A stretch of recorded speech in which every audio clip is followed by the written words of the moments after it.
Welcome to Pratap classes. दोस्तों, Pratap classes के YouTube channel पर आपका स्वागत है। तो आज है 18 फरवरी 2025 और 18 फरवरी 2025 के जितने भी इंडिया और वर्ल्ड के जो करंट अफेयर्स के क्वेश्चन बनते हैं, आज उनका अपने डिस्कशन करेंगे। तो पूरा वीडियो ध्यान से देखना और लास्ट में आपसे क्वेश्चन पूछूंगा जिनके जवाब आपको कमेंट बॉक्स में देना होगा। आज अपने पढ़ेंगे कि 2025 स्पोर्ट्स स्टार एसएस अवार्ड्स का आयोजन किस स्थान पर हुआ। जलवायु जोखिम सूचकांक 2025 के अंदर भारत का स्थान और आदि महोत्सव 2025 का उद्घाटन किसने और कहां किया गया, इनकी आज हम चर्चा करेंगे पूरे लेटेस्ट न्यूज के साथ में। डेली आपको तो वैसे तो 8 बजे ये क्लास मिलती है, लेकिन किसी नेटवर्क की कई बार क्या समस्या आ जाती है, तो इसलिए आपको ये 15 मिनट लेट भी आपको क्लास मिलती है। तो करें स्टार्ट। एक बार सभी साथी करेंगे सेशन को लाइक शेयर। सबसे पहले हम करेंगे कल के क्वेश्चनों को रिवाइज। 9वें एशियाई शीतकालीन खेल 2025 की पदक तालिका में कौन सा देश सबसे टॉप रहा? चीन। अब ध्यान रखना, इसके अंदर भारत ने कोई पदक नहीं जीता था। जो 9वें एशियाई खेल हुए थे ना, इसके अंदर भारत ने खिलाड़ियों ने तो भाग लिया था, लेकिन कोई पदक भारत नहीं जीत पाया था। विश्व सरकार शिखर सम्मेलन 2025 का आयोजन किस शहर में हुआ? दुबई। चीन द्वारा प्रस्तावित डीप सी स्पेस स्टेशन किस समुद्री क्षेत्र में स्थापित किया जाएगा? दक्षिण चीन सागर में। भारत की राष्ट्रपति द्रौपदी मुर्मू ने 14 फरवरी 2025 को किस शहर में आर्ट ऑफ लिविंग द्वारा अंतर्राष्ट्रीय महिला सम्मेलन का उद्घाटन किया? बेंगलुरु के अंदर। 2025 में सबसे ज्यादा कमाई करने वाले एथलीट कौन है? Cristiano Ronaldo. एलन मस्क ने प्रधानमंत्री मोदी को कौन सा उपहार दिया? स्पेस एक्स स्टारशिप की hit seal tile. NTPC limited को फॉरवर्ड फास्टर सस्टेनेबिलिटी अवार्ड 2025 में किस श्रेणी में मिला? तो जल तन्यकशीलता में। अमेरिकी सेमीकंडक्टर उपकरण निर्माता लैम रिसर्च ने भारत में किस राज्य में निवेश करने की घोषणा की? तो ये की है कर्नाटक राज्य में। तो ये थे कल के क्वेश्चनों का हमने रिवाइज कर लिया है और ये अपनी 2025 की वार्षिक करंट की टेस्ट सीरीज है। इसके अंदर आपको डेली टेस्ट मिलता है, ध्यान रखना अच्छे तरीके से। इसमें डेली टेस्ट मिलता है, डेली पीडीएफ मिलती है, और जो आपको संडे के दिन वीकली क्लास मिली थी उसका टेस्ट आपको मिल गया, और मंथली टेस्ट आपको मिल ही गया जनवरी का। अब फरवरी का आगे पूरा होने के बाद में मिलेगा, और मंथली पीडीएफ भी आपको मिलती है। तो अच्छे तरीके से अध्ययन कर लेना, और डेली आपको ये क्लास करंट अफेयर्स की मिलती रहेगी। और आज मैं पूरी कोशिश करूंगा कि जैसे 9 या 10 बजे तक आपको मैं 1 से 15 फरवरी तक, जैसे शिव सर के द्वारा क्लास लगाई गई है 1 से 15 फरवरी, उसी प्रकार मैं भी आपको 1 से 15 फरवरी तक करंट का रिवीजन करवाने वाला हूं, और उसकी सूचना मैं आपको टेलीग्राम पे डाल दूंगा। तो करें स्टार्ट आज की क्लास। सभी साथी एक बार करेंगे सेशन को लाइक शेयर। सभी साथियों को गुड मॉर्निंग। पहला प्रश्न, 2025 स्पोर्ट्स स्टार एसएस अवार्ड्स का आयोजन किस स्थान पर हुआ है? 2025 है स्पोर्ट्स स्टार यानी कि खेलने वाले खिलाड़ी, इनका जो अवार्ड का जो आयोजन है वो किस स्थान पर हुआ? तो ये हुआ है मुंबई के अंदर। वहां पर हुआ है मुंबई में, और इसके अंदर बहुत से टैलेंट खिलाड़ी हैं जिनको अलग अलग पुरस्कार से सम्मानित किया गया है। अब देखो आपके सामने पूरी detail. 2025 sports star SS awards का आयोजन 14 फरवरी 2025 को मुंबई के ताज महल में हुआ है। मुंबई के ताज महल में हुआ, जहां भारत के शीर्ष खेल प्रतिभाओं को उनकी अद्वितीय प्रदर्शन के लिए उनको सम्मानित किया जा चुका है। अब देखो आपके सामने पहले खिलाड़ी है पी आर सीरीजेस, हॉकी के खिलाड़ी, और इनको दिया है कौन सा? Sports star of the year. पुरुषों के अंदर इन्होंने ये पुरस्कार जीता है। और एक ध्यान रखना, अब की बार इनको पद्म भूषण भी मिला है, याद होगा आपको। अब की बार इनको 2025 का पद्म भूषण भी मिल चुका है पी आर सीरीजेस को। 2 नंबर पे है मनु भाकर, शूटिंग की खिलाड़ी, और अब की बार इनको मेजर ध्यानचंद खेल रत्न पुरस्कार मिला है मनु भाकर को। उन्होंने sports star of the year महिला और sports woman of the year पुरस्कार जीते हैं। ये अब की बार उनको ये अवार्ड दिया गया। इसके अलावा स्वप्निल कुशाले, शूटिंग के खिलाड़ी, उन्होंने स्पोर्ट्समैन ऑफ द ईयर का पुरस्कार जीता। इसके अलावा भारतीय पुरुष और महिला शतरंज की टीमें, उन्होंने national team of the year पुरस्कार जीता, और दोनों टीमों ने 45वीं शतरंज ओलंपियाड में स्वर्ण पदक जीते थे। ये मैंने आपको करवाया है। इसके अलावा है Mumbai cricket team 2023-24 Ranji trophy championship जीती थी। उन्होंने क्लब या state team of the year पुरस्कार जीता। और यहाँ के MCA के जो अध्यक्ष हैं अजिंक्य नाइक और धवन कुलकर्णी, जो 5 बार के रणजी ट्रॉफी चैंपियन है, इन्होंने ये पुरस्कार प्राप्त किया है। तो ये कुछ अवार्ड्स हैं जो अलग अलग खिलाड़ियों को दिए गए। तो ये हुआ है स्पोर्ट्स स्टार एसएस अवार्ड्स का आयोजन, जिसके अंदर इन खिलाड़ियों को सम्मानित किया गया। PR श्रीजेश, मनु भाकर, इसके अलावा स्वप्निल कुशाले, भारतीय पुरुष और महिला शतरंज की टीम और मुंबई क्रिकेट टीम, इनको सम्मानित किया गया है। आदि महोत्सव 2025 का उद्घाटन किसने और कहां किया है? तो आदि महोत्सव 2025 का उद्घाटन किया है राष्ट्रपति द्रौपदी मुर्मू ने मेजर ध्यानचंद नेशनल स्टेडियम नई दिल्ली के अंदर इसका उद्घाटन किया है। किसने किया? आदि महोत्सव है राष्ट्रपति द्रौपदी मुर्मू ने मेजर ध्यानचंद नेशनल स्टेडियम नई दिल्ली के अंदर इसका उद्घाटन किया गया। तो राष्ट्रीय जनजातीय महोत्सव आदि महोत्सव का उद्घाटन भारत की राष्ट्रपति द्रौपदी मुर्मू ने 16 फरवरी 2025 को नई दिल्ली में किया। यह महोत्सव जो कि जनजातीय मामलों के मंत्रालय द्वारा आयोजित किया गया है। किसके द्वारा? जो जनजातीय मामलों के जो मंत्रालय है उनके द्वारा ये महोत्सव आयोजित किया गया है। तो अब की बार याद रखना, राष्ट्रपति द्रौपदी मुर्मू ने 16 फरवरी को आदि महोत्सव का उद्घाटन किया है। और अब की बार आपको पता है जो 76वें गणतंत्र दिवस हुए थे ना, उनमें सर्वश्रेष्ठ जो मंत्रालय का पुरस्कार है ना, जैसे झांकियों का मिलता है, तो उसी प्रकार सर्वश्रेष्ठ मंत्रालय का पुरस्कार मिला था जनजातीय कार्य मंत्रालय को, क्योंकि एक बार जो 150वीं वर्षगांठ बनाई गई थी ना भगवान बिरसा मुंडा की, उसी के उपलक्ष्य पर इनको मंत्रालय को यह अवार्ड दिया गया था। जलवायु जोखिम सूचकांक 2025 में भारत को कौन सा स्थान दिया गया, यानी कि क्लाइमेट रिस्क इंडेक्स CRI 2025 में भारत को कौन सा स्थान दिया गया? तो भारत को मिला है 6ठा स्थान। कौन सा स्थान मिला है?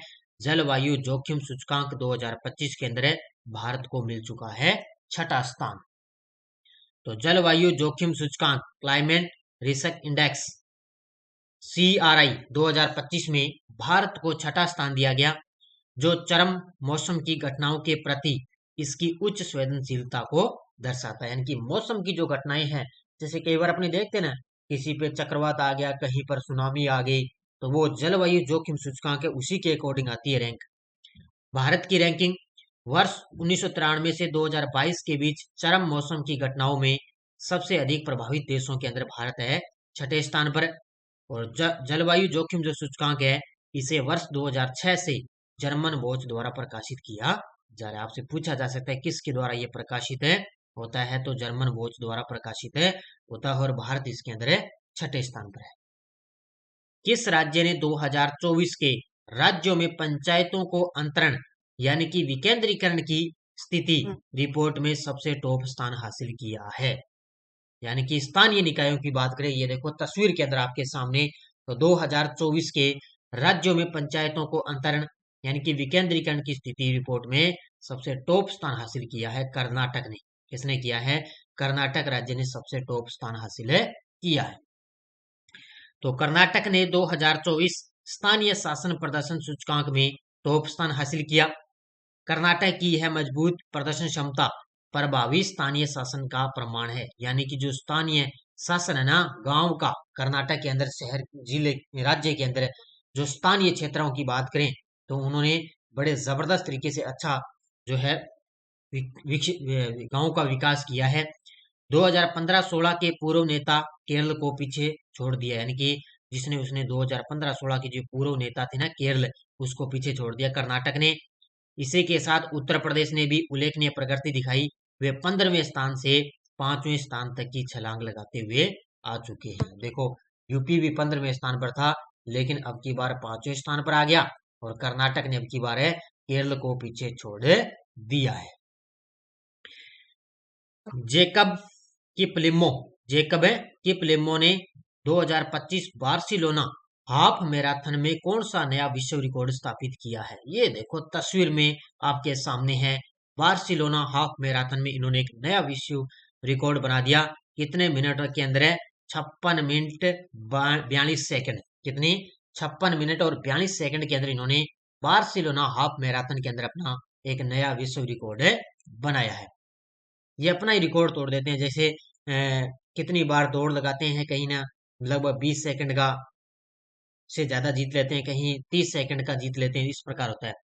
तो युगांडा के धावक जेकब किपलिमो ने बार्सिलोना में इतिहास रचते हुए हाफ मैराथन का विश्व रिकॉर्ड तोड़ दिया है। 24 वर्षीय हैं किपलिमो, जिन्होंने 2021 में ये खिताब जीता था। इससे पहले इन्होंने 2021 में जीता। इन्होंने 21.0975 किलोमीटर की दौड़ को मात्र 56 मिनट 42 सेकंड में पूरा करके नया रिकॉर्ड स्थापित है यह है। कितने मिनट में? 56 मिनट 42 सेकंड में देखो एक नया रिकॉर्ड स्थापित कर दिया। किसने? ये है बार्सिलोना के अंदर इन्होंने इतिहास रचा है। भारत और फिलीपींस के बीच आकाश मिसाइल प्रणाली की आपूर्ति के लिए संभावित सौदे का मूल्य कितना है? वेरी वेरी महत्वपूर्ण है आपके लिए प्रश्न, क्योंकि भारत और फिलीपींस की बात आ गई ना तो एग्जाम में प्रश्न आएगा। और इससे पहले आपको पता है ब्रह्मोस मिसाइल भारत ने फिलीपींस को सौंपी थी और वो कितनी बार एग्जाम के अंदर आया। तो अब कौन सी मिसाइल आ रही है? आकाश मिसाइल आ रही है और इसकी आपूर्ति के लिए 200 मिलियन डॉलर से अधिक की सौदा होने वाला है भारत और फिलीपींस के बीच में। 200 मिलियन है अधिक के बीच में इस मिसाइल के लिए सौदा होगा। और भारत के अंदर ये मिसाइल है जिसका निर्माण किया था डीआरडीओ ने। किसने किया था? डीआरडीओ ने इसको विकसित किया था। कौन सी मिसाइलें? आकाश मिसाइलें। तो भारत ने अपने रक्षा निर्यात में महत्वपूर्ण कदम बढ़ा रहा है और फिलीपींस को अपनी आकाश मिसाइल प्रणाली की आपूर्ति के लिए 200 बिलियन डॉलर के संभावित सौदे पर चर्चा कर ली है। और अभी मैंने बताया जो ब्रह्मोस मिसाइलें हैं इससे पहले भारत ने फिलीपींस को सौंपी थी और फिलीपींस के बाद में अब भारत है वो इंडोनेशिया को सौंपने जा रहा है। आकाश मिसाइल प्रणाली जिसे भारत के रक्षा अनुसंधान और विकास संगठन डीआरडीओ ने विकसित किया और वर्तमान में डीआरडीओ के अध्यक्ष समीर वी कामत। कौन है? समीर वी कामत। और ये आकाश मिसाइल प्रणाली एक बहुमुखी मध्यम रेंज की सतह से हवा में मार करने वाली मिसाइल, यानी कि मध्यम रेंज की सतह से हवा में मार करने वाली मिसाइल है। कौन सी? आकाश मिसाइल। और ये किसको सौंपी जाएगी? अब फिलीपींस को। प्रोजेक्ट वाटरवर्थ किस कंपनी की एक डिजिटल कनेक्टिविटी पहल है? प्रोजेक्ट वाटरवर्थ किस कंपनी की एक डिजिटल कनेक्टिविटी पहल है? तो ये है मेटा कंपनी की। ऑप्शन नंबर बी, किस कंपनी की है? मेटा कंपनी की। अब ये बहुत ही महत्वपूर्ण प्रश्न है आपके लिए। हमें लगता नहीं है इस प्रकार का प्रश्न आएगा, लेकिन एग्जामिनर आजकल इसी तरह के प्रश्न आ रहे हैं। तो मेटा ने प्रोजेक्ट वाटरवर्थ नामक एक महत्वाकांक्षी पहल की शुरुआत की है। ये 50,000 किलोमीटर लंबी अंडर सी केबल बिछाई जाएगी। अंडर सी यानी कि ये 50,000 किलोमीटर एक लंबी अंडर सी केबल बिछाई जाएगी। इस योजना का उद्देश्य भारत और अमेरिका के बीच डिजिटल कनेक्टिविटी को मजबूत करना, जिसमें तेज और अविश्वसनीय इंटरनेट सेवाएं उपलब्ध करवाई जा सके। देखो भारत और अमेरिका के बीच में डिजिटल जो कनेक्टिविटी है उसको मजबूत किया जाएगा, जिससे क्या है जो विश्वसनीय इंटरनेट जो सेवाएं हैं वो अच्छे तरीके से उपलब्ध करवाई जा सके। यह परियोजना न केवल भारत और अमेरिका के बीच है, बल्कि दक्षिण अमेरिका और अफ्रीका जैसे अन्य महाद्वीपों में भी इंटरनेट सेवाओं में सुधार है। लेकिन इनके अलावा जो 5 महाद्वीप है ना उनके अंदर है ये जो परियोजना चलाई जाएगी। कौन सी है? ये है मेटा की प्रोजेक्ट है वाटरवर्थ। ठीक है, तो ये 50,000 किलोमीटर लंबी अंडर सी केबल बिछाई जाएगी। तो अच्छे तरीके से नोट कर लेना और हो सकता है, मुझे लग रहा है अभी एग्जाम के अंदर ये क्वेश्चन आएगा। सेबी द्वारा संबंधित पक्ष लेन देन आरपीटी के लिए लॉन्च किए गए समर्पित पोर्टल का मुख्य उद्देश्य क्या है? तो सेबी द्वारा एक संबंधित पक्ष लेन देन वाला पोर्टल लॉन्च किया जिसको है आरपीटी। क्या नाम दिया गया? आरपीटी पोर्टल लॉन्च किया गया। इस पोर्टल का उद्देश्य है कि कॉरपोरेट प्रशासन को मजबूत करना और पारदर्शिता बढ़ाना। हालांकि ज्यादा महत्वपूर्ण नहीं, लेकिन थोड़ा सा आपको ध्यान में रखना जरूरी है। तो भारतीय प्रतिभूति और विनिमय बोर्ड सेबी ने कॉरपोरेट प्रशासन को मजबूत करने और भारतीय प्रतिभूति बाजार में पारदर्शिता बढ़ाने के लिए संबंधित पक्ष लेन देन आरपीटी के लिए एक समर्पित पोर्टल है लॉन्च किया है। बस इतना याद रखना बस मुख्य रूप से। ये टेलीग्राम ग्रुप है, कोई सूचना आती है, कोई लिंक, कोई नोटिफिकेशन, सब आपको टेलीग्राम पे सूचना मिल जाती है। अब देखो पिछले वीडियो क्वेश्चन, प्रधानमंत्री मोदी ने 8 जनवरी 2025 को इस राज्य में ग्रीन हाइड्रोजन हब परियोजना की आधारशिला रखी। तो ये रखी है आंध्र प्रदेश के अंदर। बहुत सारे विद्यार्थियों ने बड़े गजब के जवाब दिए। उन सभी को बहुत बहुत शुभकामनाएं। भारत के किस पूर्वी सलामी बल्लेबाज को आईसीसी चैंपियनशिप ट्रॉफी 2025 का ब्रांड एम्बेसडर के रूप में चुना गया? वीरेंद्र सहवाग, गौतम गंभीर, शिखर धवन, रोहित शर्मा। इसका जवाब देना है। और अब देखो आपके लिए यस्टरडे डोज। शिक्षा जो प्रारंभ में राज्य सूची का विषय था उसे समवर्ती सूची में स्थानांतरित किया गया किस संशोधन द्वारा? 42वां संविधान संशोधन द्वारा। राष्ट्रपति पर महाभियोग की प्रक्रिया किस देश से ली गई? अमेरिका से। भारत के संविधान के किस अनुच्छेद के अंतर्गत निजता का अधिकार संरक्षित है? तो ये अनुच्छेद है 21 के अंदर। ध्यान रखना, निजता का अधिकार अनुच्छेद है 21 के अंदर। तो ये थी अपनी कल की यस्टरडे डोज। और अब आपके लिए है नेक्स्ट डोज, जो अभी सेकंड ग्रेड लाइब्रेरी के अंदर ये क्वेश्चन आए हैं, वो देखो आपके सामने। भारत के संविधान के निम्नलिखित में से किस अनुच्छेद में शब्दावली प्रधानमंत्री के कर्तव्यों का उल्लेख किया गया है? ये अभी ताजा आरपीएससी जो सेकंड ग्रेड लाइब्रेरियन का एग्जाम हुआ है उसके अंदर आए हैं। भारत के संविधान के अनुसार राष्ट्रपति को उसके पद से निम्नलिखित में से किस आधार पर महाभियोग द्वारा हटाया जा सकता है, वो बताना है। भारत की प्रभुता और अखंडता शब्दावली को भारत के संविधान के अनुच्छेद 19(2) में निम्नांकित में से कौन से संशोधन अधिनियम द्वारा अंत स्थापित किया गया था? बड़े जबरदस्त क्वेश्चन आए थे, मैंने देखे गजब के तरीके से। ये है, आपको अच्छे तरीके से जवाब देना, क्योंकि आए हुए क्वेश्चन भी अपने देखेंगे किस प्रकार के प्रश्न आ रहे हैं। तो ये थी आज की अपनी क्लास। सभी साथी वीडियो को जाते जाते करेंगे लाइक शेयर। यूआरओ की टेस्ट सीरीज है, आरएसएसबी 2016 से 2024 तक ये पुराने पेपर हैं फर्स्ट ग्रेड की। ये 1.0 बाजार में बुक उपलब्ध है।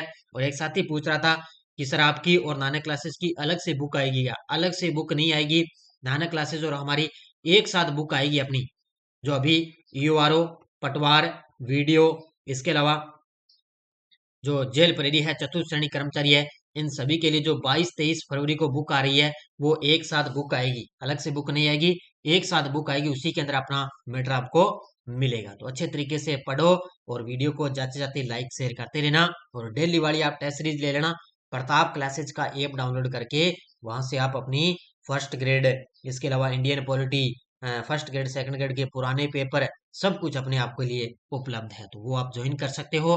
तो धन्यवाद। जय हिंद, जय भारत।